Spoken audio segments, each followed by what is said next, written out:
ერთ-ერთი მთავარი ფუნქცია, თუ შეიძლება ასე დავარქვათ, რაც შეიძლება ნოქალაქევის იყოს, ეს არის ზუსტად საგანმანათლებლო ფუნქცია, ის რომ ნოქალაქევი საგანმანათლებლო თუნდაც ვთქვათ რაღაცა კულტურული ფუნქცია ნოქალაქევის. ეს არის ცოცხალი ისტორია, ცოცხალი მუზეუმია, რომელიც განსაკუთრებით ახალი თაობებისთვის უნდა იყოს თვალსაჩინო, ხო? ამიტომ ნოქალაქევის თუნდაც სხვადასხვა ტიპის ფესტივალები, ღია ცის ქვეშ სპექტაკლები ამ კუთხით ჩატარება თავისუფლად შეიძლება უნიკალური სივრცე არის. პოპულარიზაციისთვისაც. დღესაც ტარდება გარკვეული ფესტივალები, თუმცა ამის კიდევ უფრო მეტად განვითარება შეიძლება და კიდევ უფრო მეტად საინტერესოდ ორგანიზებაც შეიძლება, რაც ყველაზე მთავარი არის. ძალიან მნიშვნელოვანია ალბათ იმდენად საინტერესო და განსხვავებული ხედვის ახალგაზრდობა მოდის. აი ძალიან ისეთი თაობათა შორის წყვეტა არ მოხდეს. შეიძლება მათ უბრალოდ ამ ენაზე მიწოდება ამ ინფორმაციის იმდენად არ ეკომფორტულებოდეთ. აი თქვენ როგორ ფიქრობთ ახალგაზრდებთან, აი ამ თანამედროვე ტექნოლოგიების გამოყენებით როგორ შეიძლება ისეთი საინტერესო რამე გაკეთდეს, რომ ახალგაზრდები თვითონ იყვნენ, ასე ვთქვათ, დაინტერესებული ამ ისტორიული ადგილების პოპულარიზაციით და ზოგადად შესწავლით. საინტერესო კითხვა დამისვით, მაია, ეს რთული საკითხია, იმიტომ რომ ახალგაზრდები, დღევანდელი ახალგაზრდები ვიცით რომ როგორ დინამიურად იცვლება დღევანდელობა, ტექნოლოგიების განვითარება თუნდაც რაც არის, საკმაოდ ესე ვთქვათ ვითარდება, ხო? ამიტომ ახალგაზრდების ყურადღება ხშირად იქითკენ იქცევა, ხო? ამიტომ ახალგაზრდების ყურადღების შეტრიალება, ასე ვთქვათ, უფრო სიღრმეებისკენ და წარსულისკენ, ეს მართლაც გასაკეთებელი და აუცილებელია და ამის გარკვეულწილად ნაკლებობაც იგრძნობა დღეს რა. თუმცა ეს შეიძლება ამისი თანხwebdriver's ასე ვთქვათ, საინტერესო შერწყმა. საინტერესო შეიძლება. შერწყმა, იმიტომ რომ მე დასაწყისში 3D ვიზუალიზაციები თუნდაც ეს რაღაც თანამედროვე ინსტალაციები, რაც არის თუნდაც ხელოვნური ინტელექტის გამოყენება, ანუ ამისი ჩართვა წარსულის გაცოცხლების ამბავში, ვთქვათ, წარსულის აღდგენის და რევიტალიზაციის ამბავში. ამ კუთხით შეიძლება ახალგაზრდების გამოყენება, რომ ასე ვთქვათ, თანამედროვეობა დაუკავშირდეს წარსულს და შეიქმნას რაღაცა ერთიანობა, ხო? მაგალითად შეიქმნას თამაშები, რომელსაც რეალურად ისახელები ერქმევა, რომელიც ჩვენ წინაპრებს იმ ადგილებს. ზუსტად, ძალიან კარგი მაგალითი, სხვა შორის სენაკში გვაქვს ჩვენ ტექნოჰაბი, სადაც არიან ამ კუთხით ახალგაზრდები, ვისაც ეს მართლობა აინტერესებს და მათი პოტენციალი და ცოდნის გამოყენება ამ კუთხით თავისუფლად შეიძლება და ეს გასაკეთებელია. მიხარია რომ აქ არსებობს სხვადასხვა პროექტები, იგივე არქეოლოგიური პროექტები, სადაც ახალგაზრდებს რთავენ და მათ იმიტირებული პროცესი არის არქეოლოგიის და არქეოლოგია, ხო იცით მაია, როგორი საინტერესო პროცესია ზოგადად რაღაც საიდუმლოების აღმოჩენის, რაღაცა მიწასთან ურთიერთობის რაღაცების აღმოჩენის და განსაკუთრებით ეს რაღაცა აღმოჩენები ბავშვებს იზიდავთ, ხო? და ამის კიდევ უფრო განვითარება, ასე ვთქვათ, შეიძლება რაღაც თანამედროვეობასთან უფრო მეტად მორგება, რომ რაღაც ტექნოლოგიების დამატებას, თუნდაც ხელოვნური ინტელექტი და მისი განვითარება დღეს ამის პოტენციალს გვაძლევს ჩვენ ვთქვათ, თუნდაც მაგალითად ხელოვნურ ინტელექტს მივცეთ ამოცანა არსებული ვთქვათ ჩანაწერების თუ აღწერების მიხედვით აღადგინოს თუნდაც ქუჯის ისტორიული სასახლე, ხო? ეს როგორი საინტერესო იქნება და აი ან სახე. მე მახსოვს მაგალითად ერთი გადაცემა იყო პირველ არხზე, სადაც პირველად ვნახე მოდელირება, ეს ჯერ კიდევ წლების წინ იყო, დაახლოებით როგორი შეიძლება ყოფილიყო ნოქალაქევი მაშინ. ანუ ეს დანგრეული ქალაქი, დანგრეული რა, სამწუხაროდ და არ შემორჩა, ხო? ეს როგორ გამოიყურებოდა მაშინ და მახსოვს ჩემი ცნობის მოყარეობა, ბავშვური ცნობის მოყარეობა, როგორ ასე ვთქვათ, გამიმძაფრდა ამ ყველაფრის თვალიერებით და ყურებით, ხო? და არსებობს ეს ჩანახატები, იგივე პარმენ ზაქარაიას აქვს თქვათ რაღაც გარკვეული როგორი მესამსართულიანი თქვათ ეს ეგრისის სამეფოს მეფეების სასახლეები, იგივე აბანოებზე ქველაძე არის თუ არ ვთქვი მეცნიერი, მას აქვს შესწავლილი ამ ნოქალაქევის აბანოებზე. როგორ გამოიყურებოდა ეს, იმიტომ რომ ფუნდამენტი დარჩენილია და ამ ფუნდამენტის მიხედვით ეს გეგმარების აღდგენა შეიძლება. ნოქალაქებში ორი აბანო ჰქონდა, სამოქალაქო და თქვათ უფრო მეფეებისთვის, ანუ უფრო წარჩინებულებისთვის და უფრო სამეფო აბანოებს ეძახდნენ, კი ეს ჯვრისებური ფორმა ჰქონდა და მან ცხელი წყლის სივრცეები ცალკე იყო, თქვათ გაგრილების, ეს მთლიანად როგორ იყო ეს ორგანიზებული, ეს მთელი სისტემა, ეს ნოქალაქევის, ამაზე გვიქმნის ძალიან კარგ წარმოდგენას და ძალიან კარგ სურათს, ხო? და ამისი აღდგენა ძალიან საინტერესო იქნებოდა. სენაკის რადიო. ბევრმა არ იცის, ალბათ ძალიან ცოტა მიცის ეს ინფორმაცია, რომ ჩვენ ახლა ნოქალაქევსთან თერმულ წყლებზე და ცხელ წყლებზე როცა ვსაუბრობთ, პირველ რიგში გვახსენდება ეს თერმული წყლები, დედამოკას ტერიტორია, სადაც ძალიან ბევრი ქართველი და არაქართველი სტუმრობს, ხო? მაგრამ თერმული წყალი, ანუ ეს ცხელი წყალი ასევე იყო აქ. ანუ ამ ტერიტორიაზე, ანუ სადაც დღეს არის ხიდი, ნოქალაქევის ისტორიული ხიდი, იმ ხიდის ბურჯთან იყო ეს ცხელი წყალი, ბუნებრივი ცხელი წყალი და აბანოს იქ აშენება სავარაუდოდ ასევე ამ ცხელი წყლის ლოგიკურად იმ ტერიტორიული იმ ცხელ წყალს გამოიყენებდა, ხო? და შემდგომ აქ მე-17 საუკუნეში დადიანების ერთი შტო დასახლდა. მათი, ასე ვთქვათ, ძველი სამოსახლოს შემორჩენილია დღეს და მათ უნდათ დადიანები იყვნენ და უფრო მშვიდ გარემოში, კომფორტულ გარემოში ცხოვრებად. აქ ძალიან ბევრი ადამიანი დადიოდა აქ აბანოებს, ისევე როგორც ეხლა. იყო ხმაური, იყო ქაოსი, იყო უწესრიგობა და დადიანებს მოსწყინდათ ეს ასე ვთქვათ რა. და პირდაპირ სამწუხაროდ ეს ხიდის ერთ-ერთი ბურჯი პირდაპირ იმ წყაროზე დააშენეს, სადაც ეს ცხელი წყალი გამოდიოდა, იმის გამო რომ მოესპოთ ხელოვნურად ეს თერმული წყალი, რომ ადამიანებს შეეწყვიტათ აქ თავშეყრის ადგილი არ ყოფილიყო და მშვიდ გარემოში რომ ეცხოვრათ რა. საყვედური დადიანებს კი. სენაკის რადიო. ცხელ წყლებთან ქალაქის დაარსება, ნოქალაქების დაარსება ამ ადგილას შეიძლება ძველი სახელწოდებით მოვიხსენოთ ხოლმე. არქეოპოლისის აქ დაარსება, უძველესი ქალაქის ნიშანდობლივია, რომ ცხელ წყლებთან მოხდა, იმიტომ რომ გარდა იმისა, რომ მართლა ძალიან ბრძულად არის შერჩეული ეს ლოკაცია, იმიტომ რომ ყველანაირად დაცული არის მტრის შემოსევებისაგან, აქ ტეხური, იქ მთები, იქიდან გალავანი და ასე შემდეგ, რაზეც ვისაუბრეთ.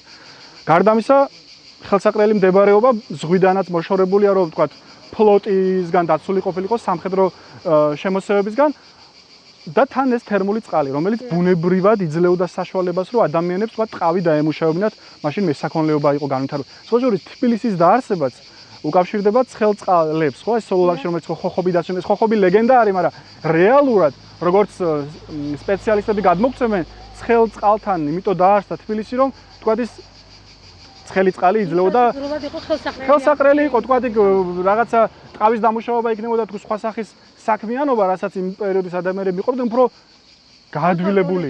შეიძლება იგივე ლოგიკითაც მოხდა ნოქალაქებში ქალაქის დაარსება. ნოქალაქებში არა, ბოდიში, არქეოპოლისში ქალაქის განვითარება და სამწუხაროდ ეს ცხელი წყალი არ შემორჩა დღეს, თუმცა გვაქვს შუა საუკუნეების აბანო ნოქალაქების თქვენს მიერ ხსენებულ ბეწვის ხიდთან და გვაქვს დღევანდელი თანამედროვე ცხელი წყალი დედამოკას ტერიტორიაზე, რომელიც სხვა შორის სრულიად შემთხვევით აღმოჩნდა. სენაკის რადიო.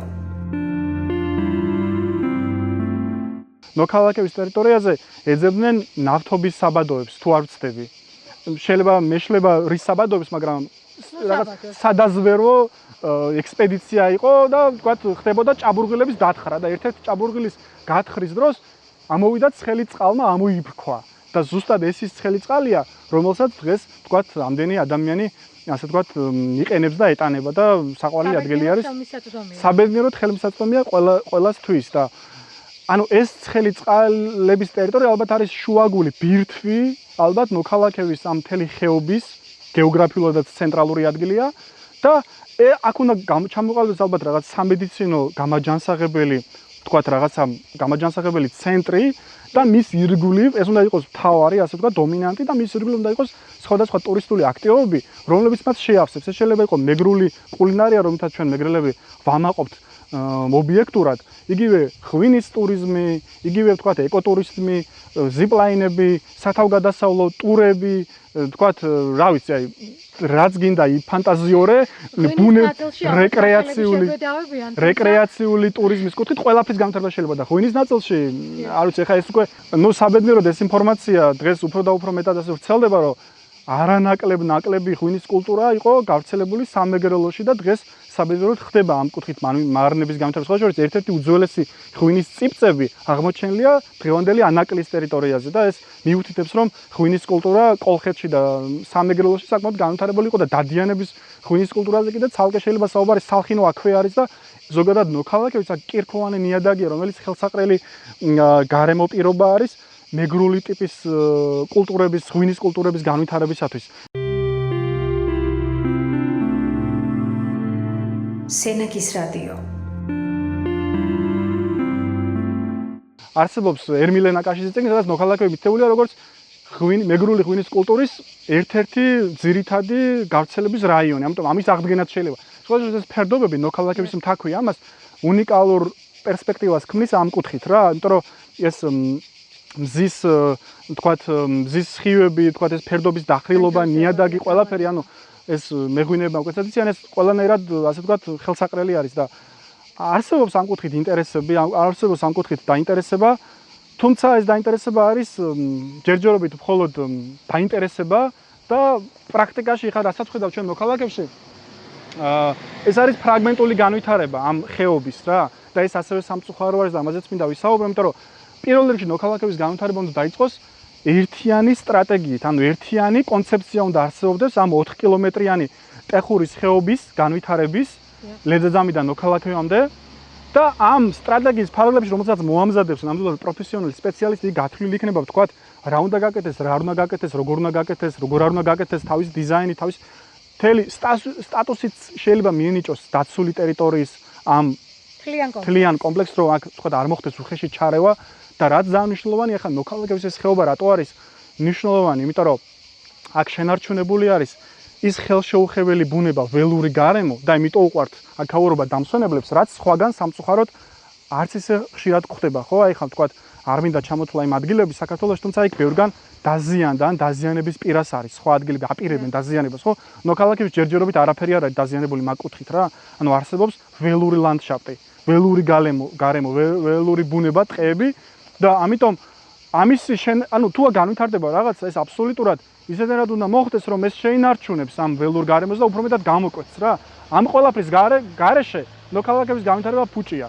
ანუ თუ ეს შენარჩუნება არ მოხდება და ამის პირველ რიგში ამისათვის გვჭირდება რაღაცა ვთქვათ რაღაც შეგვიძლია ვიფიქროთ რაღაც სტატუსზე, თუმცა ეს სტატუსიც რაღაც გარკვეულ სხვა გარემოებებს უკავშირდება და ამაზეც კარგად ფიქრია საჭირო და უნდა არსებობდეს ერთიანი სტრატეგია პირველ რიგში, რაც ამ ხეობის, ამ ისტორიულ ძეგლთან ერთად განვითარებას ასე ვთქვათ განსაზღვრავს. ეს არის მთავარი.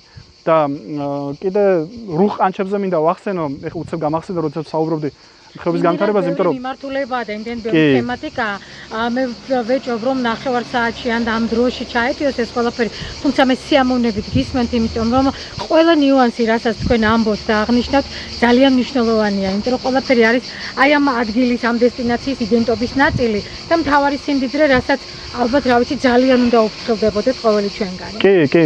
და რუხ ყანჩებზე ესე იგი ეს არის ცენტრალურ ადგილას წარმოადგენთ, მაია ესე იგი ხეობის ცენტრალურ ადგილას, მხოლოდ ამ ადგილას მარტიდან აგვისტომდე მოფრინავენ ჩრდილოეთ აფრიკის ნაპირებიდან, ხმელთაშუა ზღვის სანაპიროებიდან რუხი ყანჩები. ლათინური სახელწოდება არის არტეა კინარეა და ეს ყანჩები არიან რაღაცა სიმბოლურად ეძახიან ხოლმე, ვეძახით ხოლმე ტეხურის ხეობის მისტიური მცველები. მართლა მისტიური ფრინველები არიან, რომელიც ფერის ცვალებამდე აქ რჩებიან და ამ ხეობაში თავისთვის წყნარად ჩუმად ცხოვრობენ, ბუდეებს იშენებენ, აბარტყებენ და შემდგომ მიემგზავრებიან ისევ შორეულ ქვეყნებში, ხო? და მათზე დაკვირვება იქ მოეწყო უკვე ვთქვათ ბინოკლი, სათვალთვალო ბინოკლის მცირე პროექტი არის მხოლოდ ამ მიმართულების განვითარების bird watching-ი, ანუ რაც არის ფრინველზე დაკვირვება, საკმაოდ პოპულარულია და უფრო პოპულარული ხდება საქართველოში, ხო? და ევროპაში უკვე დიდი ხანია პოპულარულია. ამის ერთ-ერთი ცენტრი შეიძლება იყოს მოქალაქეები ამ ყანჩების მიმართულებით. ისინი არ არიან მრავალრიცხოვანი და არ არის თქვათ რაღაცა ათასეულობით, თუმცა ერთ წერტილში საკმაოდ საინტერესო ადგილას მათზე დაკვირვება, მათი ცხოვრებაზე თვალთვალი, ასე ვთქვათ, საკმაოდ საინტერესო ერთ მიმართულებასაც გააჩნდა მოქალაქეებში. იქ შეიძლება გაკეთდეს პლატფორმა, დინარეზე გადმოკიდებული პლატფორმა და რაც ვთქვათ ამ ფრინველებთან უშუალო შემხებლობის განცდას გააჩენს, ოღონდ ისევ და ისევ რომ მათ ხელი არ შეშალოს და ეს რაღაცა უნიკალური ეკოსისტემა არ დაირღვეს, რაც ყველაზე მთავარი, ანუ პირველი საწყისი რითაც ჩვენ უნდა მოვდიოდეთ მოქალაქეებიდან ეს არის, რომ ეს უნიკალური ისტორიული ძეგლი და უნიკალური გარემო, ანუ ბუნება და ისტორია ერთმანეთთან თახვედრაში სადაც მოდის, ეს არ დაირღვეს, იმიტომ რომ მთავარი განძი მოქალაქეების ეს არის მისი ასე ვთქვათ ხელშეუხებლობა, მისი ბუნებრიობა, მისი ავთენტურობა, რაც აქ არის რა, იმიტომ რომ ეს სხვაგან ნადგურდება. ბევრგან უკვე განადგურდა.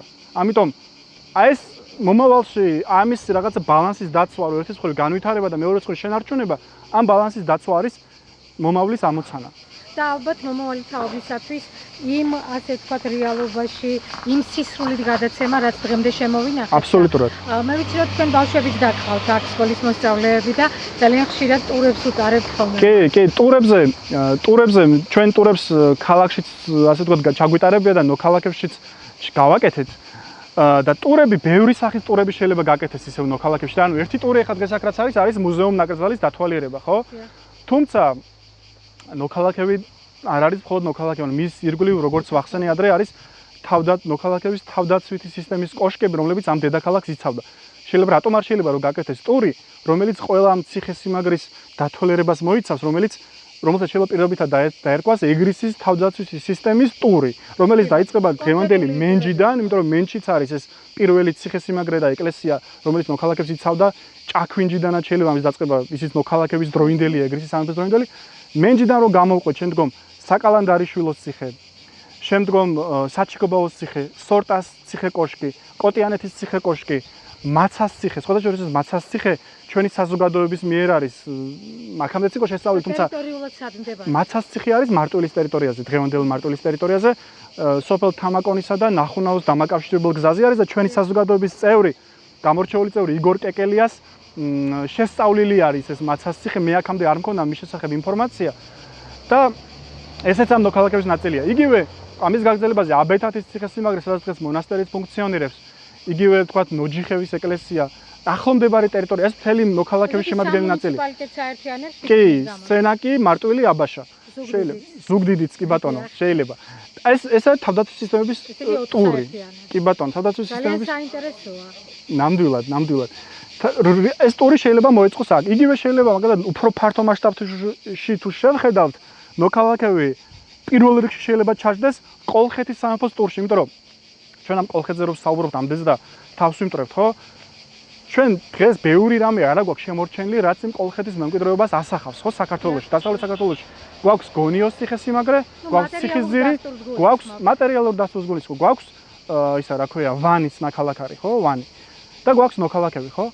ნუ ეს გვაქვს, მაგრამ ნოქალაქები ამათ აქ თქვა თუ მოვიაზრებთ როგორც კოლხეთის დედაქალაქს, თუ ქუთაისლელები არ გაგვიბრაზდებიან, ერთ-ერთი მთავარი ბირთვი შეიძლება გახდეს ის მუზეუმი, რომელიც აქ შენდება და იმ მუზეუმთან მიმულით უნდა ლაბორატორია სამეცნიერო კვლევებისათვის, იმიტომ რომ ლაბორატორიაც უნდა მოეწყოს წესით, სადაც მოხდება იმ არქეოლოგიური არტეფაქტების შესწავლა რა.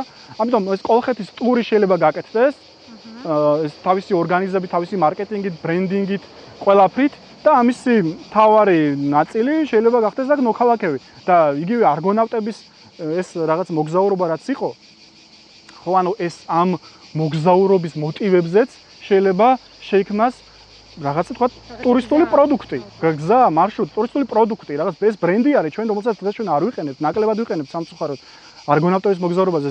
თუნდაც დღევანდელ რიონზე ხა ეს სხვა მასშტაბზეა საუბარი და სხვა საუბრის თემა არის, თუმცა იმ არგონავტების მოგზაურობის მოტივებზე ნაოსნობის აღდგენაც კი შეიძლება. იქ არის ბევრი ხელშემშლელი მოტივები, მაგრამ მოუდგენელი პოტენციალი გვაქვს. მაგრამ შესაძლებელია ამის სამვალ პერსპექტივაში ამის განხილვა რა, იმიტომ რომ რესურსი მე-19 საუკუნემდე რიონზე ორთქმავლები დადიოდნენ რა, დღესაც დადიან მან პატარა კატარღები. ამიტომ თქვა ეს არგონავტების მოგზაურობის აღდგენა, რომელიც თავისთავად უკვე ბრენდი არის და მსოფლიო მნიშვნელობის საერთაშორისო და აღიარებული ბრენდი არის, ამის მოტივებზე შეიძლება რაღაც გაკეთება. თქვა ამ ტურის მარშრუტის და ნოქალაქები შეიძლება გახდეს მისი ნაწილი. ტიმ სევრილმა, რომელმაც მოგზაურო 80-იან წლებში და გაიმეორა ეს მარშრუტი, ის ნოქალაქებში მოვიდა სხვადასხვა. ერთ-ერთი მთავარი ლოკაცია სწორედ ნოქალაქები იყო. ამიტომ ნოქალაქების პოტენციალზე საუბარი შეიძლება ასე უსასრულოდ შეიძლება ვილაპარაკოთ. თუმცა საქმე არის დასაწყები. თუმცა სანამ საქმეს დავიწყოთ, მანამდე მოსაფიქრებელია ეს საქმე როგორ უნდა გაკეთდეს, იმიტომ რომ ჩვენ ხანდახან ისე ვიწყებთ საქმეს, რომ ჯერ ვიწყებ და მე ვფიქრობ ზუსტად და ხო გესმით რომ ეს შემდეგ სირთულეებს წარმოქმნის და ნოქალაქები არ არის წადგილი, ნოქალაქებს ასე ვთქვათ არ არის იმის ღირსი რომ ასე ხელაღებით მიუდგეს ვინმე. ნოქალაქებს ჯერ ძალიან სკრუპულოზურად, დეტალურად შესწავლა ჭირდება, დაგეგმა გვაშლება ჩვენ და უკვე შემდგომ მას ჭირდება განვითარება. სენაკის რადიო. აი, ერიშე თქვენ ძალიან საინტერესო აქცენტები გააკეთეთ. აი, პერსპექტივაში სავარაუდოდ რა შეიძლება განვითარდეს რა მიმართულებით და როგორ ფიქრობთ, აი, სენაკის მუნიციპალიტეტში თუ არის რესურსი? აი, იგივე ადამიანური რესურსი, მატერიალური რესურსი იმისათვის, რომ ამ მიმართულებით დაიწყოს მუშაობა სერიოზული. სენაკის მუნიციპალიტეტში სამწუხაროდ არა. სენაკის მუნიციპალიტეტი არის ერთი პატარა მუნიციპალიტეტი და ჩვენ ნოქალაქებზე გვაქვს საუბარი, რომელიც საქვეყნო მნიშვნელობის ისტორიული ძეგლია, ხო? თუ რეგიონული და საერთაშორისო მნიშვნელობაზე შეიძლება კონდეს პრეტენზია, ხო? ამიტომ ეხლა სენაკის, ხო და ეხლა სენაკის მუნიციპალიტეტის ადგილობრივი რესურსები ამას ვერ გაწყვეტება, ბუნებრივია. თუმცა ადგილობრივებმა ბევრი რამე უკეთესად იციან ვიდრე ჩამოსულები. ამიტომ თუ თქვა ვიღაცა უცხოელი სპეციალისტები ამაში ჩაერთვებიან, ეს ყველანაირად დაუცილებლად უნდა მოხდეს ადგილობრივების ჩართულობით. ადგილობრივების იგულისხმება ადგილობრივი მოსახლეობაც, იმიტომ რომ ის ინფორმაცია და ის ცოდნა, თუნდაც რაც მათ ბუნებრივად რასაც ატარებენ მათი წინაპრებისაგან, ის ცოდნა მათთვის არის უცნობი. სენაკის რადიო. ედიშერ, მაინტერესებს თუ გახსენდებათ რაიმე ევროპული პრეცედენტი. რაღაცა პარალელი მინდა ერთგვარად ევროპაში როგორც წესი როგორ ხდება, რამდენად ექცევა ყურადღება აი ესეთი ისტორიულ ძეგლებს და აი რა შეიძლება მაგალითად მაგალითის სახით ან მათი გამოცდილების გაზიარება, ისეთი ისტორიული ძეგლი თუ გახსენდებათ, რომელმაც შეინარჩუნა თავისი ავთენტურობა, გახდა განსაკუთრებული და დღეს არის ერთგვარად სიამაყე და მაგალითი იმისა, მაგალითად ჩვენ რომ შეგვიძლია გავიზიაროთ. ევროპა შეიძლება გამოგვადგეს ამ კუთხით როგორც მაგალითი, როგორც კარგი მაგალითი. და არა მარტო ევროპას, ხოდაშორის აზიაში, თუნდაც სპარსე ირანში, თუნდაც თურქეთის აზიურ ნაწილში არის ბევრი პრეცედენტი იმისა, როგორ უფრთხილდებიან ისტორიულ მემკვიდრეობას, კულტურულ მემკვიდრეობას, როგორ ასე ვთქვათ, პატივსცემენ და ჩვენ პატარა ქვეყანა ვართ, ხო და გვაქვს ისტორიული ძეგლები, 3000-ზე მეტი ისტორიული ძეგლი არის საქართველოში. წარმოუდგენელი სიმდიდრე, თუმცა ნოქალაქების მნიშვნელობის ბევრი არ არის.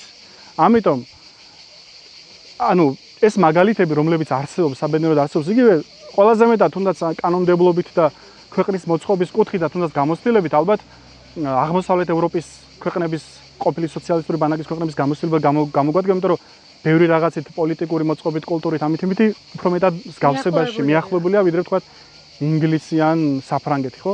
იგივე პოლონეთში ამის ძალიან კარგი მაგალითები არსებობს. როგორ იქ არ არის თქვა რაღაცა პომპეზურობაზე საუბარი, რომ არიქა და რაღაცა და ისა და ჩააბეტონო ყველაფერი და რაღაც ცათამჯენები ააგო და რაღაცა ბრჭყვიალა ზიზილპიპულები გააკეთო. აქ ხდება ძალიან ისეთი ზომიერი განვითარება რა, მაგრამ ნაკლები ჩარევა პირველ რიგში, ანუ აქ ხდება რაღაცნაირად აი რაც თქვი რა, ბალანსი, ანუ ბუნებასთან ბალანსი, მემკვიდრეობასთან ბალანსი, ისე რომ არ დაირღვეს ის რაც არსებულია, გაფრთხილება მოხდეს მისი და ამავდროულად გამოყენება. აი ამ კუთხით არსებობს მაგალითად ხა კონკრეტული სახელების ჩამოთვლა გამიჭირდება, თუმცა აი ზოგადი პრეცედენტი ნამდვილად არის. საბერძნეთში ამაზე მეტი რა არის. საბერძნეთის გამოცდილება და საბერძნეთი ვიცით რომ თქვათ კოლხეთთანაც დაკავშირებულია, ხო? იგივე თქვათ კრეტაზე, სხვადასხვა მაგკუთხითაც შეიძლება განვითარება, იმიტომ რომ ჩვენ კოლხეთის სამეფოზე როცა ვსაუბრობთ, კოლხეთის სამეფოზე აქცენტის გაკეთება წარმოუდგენელია ბერძნულ სამყაროს შესწავლის გარეშე, ხო? და იგივე არსებობს ასევე თეორიები, საკმაოდ საინტერესო თეორიები, რომ რამდენად კავშირშია ნოქალაქები, თუნდაც და კოლხეთი და მედეა, იგივე მინოსურ კულტურასთან, უძველეს ბერძნებამდელ ცივილიზაციებთან, რაც საბერძნეთის კუნძულებზე და ეგეოსის ზღვის აუზში მდებარეობდა, ხო? ეს მინოსური კულტურა, კრეტა, ეს ყველაფერი, ხო? ამიტომ თქვათ იქ მედეას კავშირები ამ ბერძნულ სამყაროსთან, ხო? ამიტომ აი ეს რაღაცნაირად შეიძლება ერთიანადაც შეიძლება რაღაცეების მოფიქრება რა. ხო, იმიტომ რომ რაღაც საბერძნეთთანაც შეიძლება კოლხეთის დაკავშირება, თუმცა ეხა ძალიან შორს არ მინდა წავიდე. ჯერ რაც ასე ვთქვათ უფრო ხელშესახებია, იმითი დავიწყოთ. კი, აი მატერიალიზება მისი არ არის. იმიტომ რომ აი როგორც ვთქვი, ჩვენ ხანდახან გვჭირდება რაღაცების გამოგონება, ხო, ტურიზმში არის ესეთი მომენტი, როდესაც ხელოვნურად ხდება რაღაცის ბრენდის დამკვიდრება და ამაში ათასობით მილიონები ხარჯება, რომ რაღაცა ვთქვათ კულტურული ბრენდი, მარკეტინგი, დღეს მარკეტინგია წამყვანი თემა მსოფლიოში ბევრი გქონდათ, ხო? სენაკის რადიო.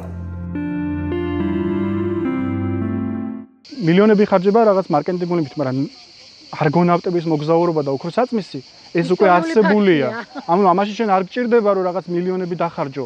შეფუთო რა. რაღაცა ოდნავი ბიძგის მიცემა არის საჭირო და ეს უკვე თავის თვითონ აამუშავებს, ასე ვთქვათ, ხო?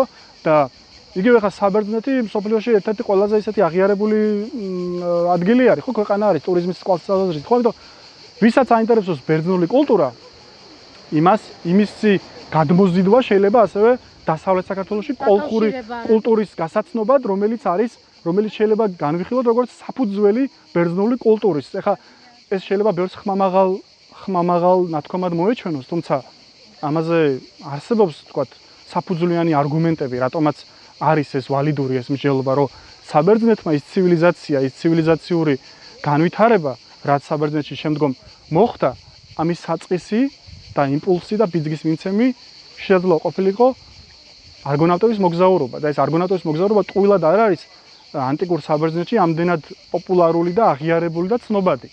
იმიტომ რომ ეს რაღაცა მნიშვნელობის მატარებელი, ეს არ არის მხოლოდ ტყავზე დაბეჭდილი რაღაცა ოქროს მოპოვების, ეს ბევრად უფრო დიდი ცოდნა არის, ხო? და სხვადასხვა ტყავიც ბერძნულად არის კოვოს. ანუ ბერძნულად, მეგრულადაც, უბრალოდ იმის თქმა მინდა, რომ ლინგვისტურად ეს დასტურდება, რომ ბერძნული სიტყვა ტყავი, კოვოს მომდინარეობს მეგრულიდან ტყოვოს, ტყები, ტყოვოს. ეს ფაქტია, რომ ბერძნული კოვოს შეთვისებული არის კოლხურ მეგრული ენიდან, იმ ენიდან, რომელიც აქ იყო გავრცელებული და მარტო ტყავი არ არის ეს. კიდევ მრავალი სიტყვებია. სენაკის რადიო. ძალიან საინტერესო საუბარი შედგა, ვფიქრობ და მაინც არ მოსვენებს ფიქრი, მაგალითად ამ ტერიტორიაზე, ამ არქეოპოლისში, თუ არის დღემდე შემორჩენილი, ჩვენ თუ გვაქვს რამე ისეთი ხელშესახები და ამ არქეოლოგიური დაუშვათ გათხრების შედეგად მოპოვებული ისეთი ექსპონანტი, რომელთაც ვამაყობთ. ხო, საინტერესო კითხვა არის, მაია, სხვადასხვა ასეთ ნივთს მეც ვეძებდი. მინდოდა რომ რაღაცა ვთქვათ სენაკის ცენტრალურ მოედანზე დღესდღეობრივი მდგომარეობით, ცარიელი ასე ვთქვათ ადგილი არის სენაკის ცენტრალური მოედანი, რომელიც შეიძლება განვიხილოთ რაღაც ნოქალაქების, თუ რამე გვაქვს სამაყო სენაკში, პირველ რიგში ნოქალაქებია, ხო? რაღაცა მინდოდა რომ გაკეთებულიყო, თუნდაც მონუმენტი, თუნდაც რაღაცა სტრუქტურა, რაღაც ასე ვთქვათ ქანდაკება, რაღაცა, რაც ნოქალაქებთან იქნებოდა დაკავშირებული. ამიტომ ვეძებდი, ასე ვთქვათ, სანთლით ვეძებდი რაღაცას, ვთქვათ, რომ რაღაცა ყოფილიყო, რაც გამოხატავდა იმას, რომ ნოქალაქების სენაკს ეკუთვნის, სენაკის არის და ერთგვარი სიმბოლო იქნებოდა როგორც სენაკი, როგორც თანამედროვე რაღაცა ასოციაციებს გააჩნდა, როგორც ქალაქი ნოქალაქების მომკვიდრეობის და გამიჭირდა სიმართლე გითხრა, მაიკო, იმიტომ რომ ამ კუთხით არის რაღაცები აღმოჩენილი, თუმცა ისეთი განსაკუთრებული ერთი ნივთი, რომელიც ასე ვთქვათ, რაღაც თავის სიმბოლოში დაიტევს ნოქალაქებს, ესეთი ნივთი არა გვაქვს. არსებობს ამფორები, სხვადასხვა ტიპის ამფორები, მაგრამ ამფორები ბევრგან არის აღმოჩენილი, არის ცულები, არის მონეტები, იგივე შნაიდერის კოშკი გაითხარა და მანდ ოქროს მონეტები აღმოჩნდა, რომაული, სპარსული, ასე შემდეგ, ბერძნული, ბიზანტიური. თუმცა ეს მონეტებია და მონეტები ასე ვთქვათ, არ არის ესეთი განსაკუთრებული. არის კანთაროსი, კიდე რაღაცა სასმისი არის. სხვადასხვა ეგ საინტერესო არის, კანთაროსი არის და შეიძლება კანთაროსი ვთქვათ, შადრევნის მოტივებისთვის გამოიყენოს. თითქოს ამ კანთაროსიდან ამოდის წყალი და რაღაცა ნოქალაქებს შეიძლება დაუკავშირო რა. თან იქ შეიძლება რაღაც ქუჯის ძეგლის დაიდგას, როგორც ქუჯი, როგორც სიმბოლო ერთიანობის რაღაცა ამ კუთხით, ხო? ამიტომ ესეთ არტეფაქტებს ვეძებდი. არის ძალიან ბევრი, ესე ვთქვათ, კერამიკული მასალა. ეხლა გათხრები, მე როგორც გითხარით, მხოლოდ 30% არის გათხრილი, ისიც თუ არის და ზედა ნაწილი ქალაქის, რომელიც იყო საკულტო დანიშნულების, საერთოდ არქეოლოგის ნიჩაბი არ შეხებია. ამიტომ იქ საერთოდ რას აღმოაჩენს იქ, ესე ვთქვათ, იქ საერთოდ ცნობი არსებობს ზოომორფული ფიგურები, ცხოველების, არსებობს კიდე სხვადასხვა მე შეიძლება მას არ უნდა ვამბობდე, მაგრამ კარგი თქვენს გადაცემაში ვიტყვი, რომ მე თვითონაც ნოქალაქებში ერთხელ შემთხვევით ვიპოვე ჯვარი. და ეს უძველესი ჯვარი არის. ჯვარი, რომელიც საკმაოდ მოზრდილი ზომის არის და ეს ჯვარი ეკუთვნოდა უძველეს იმ ადამიანს, ვინც ნოქალაქებში ან გარნიზონის მცველი იყო, შეიძლება უფრო სხვა ფუნქციის მატარებელი იყო, მაგრამ ძალიან გამიხარდა ეს აღმოჩენა ნოქალაქებში ჯვრის აღმოჩენა, უბრალოდ დიდი ზომის გამიკვირდა სხვადასხვა ადამიანის თუ ატარებდა თქომას, მაგრამ ნამდვილად ადამიანი ატარებდა, იმიტომ რომ ნახრეტიც ჰქონდა ჩამოსაკიდებლად, ხო? და ესეც მიუთითებს იმას, რომ რადგან არ გვისაუბრია ჩვენ, რომ ნოქალაქები ასე ვთქვათ, ქრისტიანობის ერთ-ერთი მთავარი გავრცელების ადგილი იყო. აქ 40 მოწამეთა ეკლესია გვაქვს. სხვადასხვა ამ სახელობის ეკლესია ბევრი არ არის საქართველოში და მე-5 საუკუნის არის რა. ერთ-ერთი ქრისტიანობის გავრცელების უძველესი არეალი არის და ეს ჯვრის აღმოჩენა და ვთქვათ, აქ კიდე სხვადასხვა არსებობს კიდე მოსაზრებაც, რომ ნოქალაქები უფრო იყო სამხედრო სტრატეგიული, მილიტარისტული ციხე-ქალაქი ვიდრე სამოქალაქო პოლიტიკური დამცავი ნაგებობა იყო ეს. ერთგვარად სამხედრო ქალაქი, მაგრამ სახელწოდებაც არქეოპოლისი, პოლის ქალაქია, ხო? მაინც ამიტომ ყველაზე ისეთი უძველესი პერიოდის ნივთებია ჩვენ ახლა რაც გვაქვს, ყველაზე მეტად ეს არის მე-4-მე-6 საუკუნის. ეს არის ლაზიკა ეგრისის სამეფოს პერიოდი არის, ხო? ანუ იმდროინდელი მასალა გვაქვს ძალიან ბევრი. და ამ პერიოდში შეიძლება ვთქვათ სამხედრო დანიშნულების ქალაქი ყოფილიყო, უფრო უძველეს დროს შეიძლება ქალაქი ყოფილიყო, ასე ვთქვათ, თავისი სამოქალაქო ინფრასტრუქტურით, ხო? თუმცა აი როგორც ვთქვი 19 ჰექტარი ეს არის ყველაზე დიდი არის სამხრეთ კავკასიაში. 19 ჰექტარი ხო რამხელა არის, ამიტომ ამხელა ტერიტორიაზე ხა წარმოუდგენელია რომ მხოლოდ სამხედროებით ყოფილიყო, ამიტომ წარმოუდგენელია რაიმე არქეოლოგიურად ძალიან ღირებული და მნიშვნელოვანი მასალა აქ არ იყოს, ხო? კი და ანუ თვითონ ასევე საინტერესო არის რაზეც ასევე ნაწილობრივ ვისაუბრეთ ეს ისინი რა ქვია ინფრასტრუქტურა, ქალაქის ინფრასტრუქტურა, დაგეგმარება, შიდა მოწყობა, როგორ არის სამდონიანი ქალაქი, ეს ნაგებობები, მეფეთა სასახლეები, აბანო, სამი ეკლესია იყო, ღვინის მარანი და ასე შემდეგ. სენაკის რადიო. შთაბეჭდილებების ქვეშ ვარ, პირდაპირ გეტყვით, აი წარმოუდგენლად საინტერესო ინფორმაცია ტრიალებს ჩემს თავში, ასე ვთქვათ. მინდა მადლობა გადაგიხადოთ დღევანდელი სტუმრობისთვის, მასპინძლობისთვის, უნებრივია, დაგემშვიდობოთ ნოქალაქევში და შეგხვდეთ არქეოპოლისში. მადლობა მაიკო, მადლობა და კიდევ ერთხელ მადლობა, მოხარული ვარ და ასევე მზად ვარ რომ კიდევ თქვენ სხვა გადაცემებში არა მხოლოდ ნოქალაქებზე, არამედ უშუალოდ სენაკს რაც შეეხება მზად ვარ რომ მაზეც ვისაუბროთ. ძალიან დიდი პატივია ჩემთვის. სენაკის რადიო.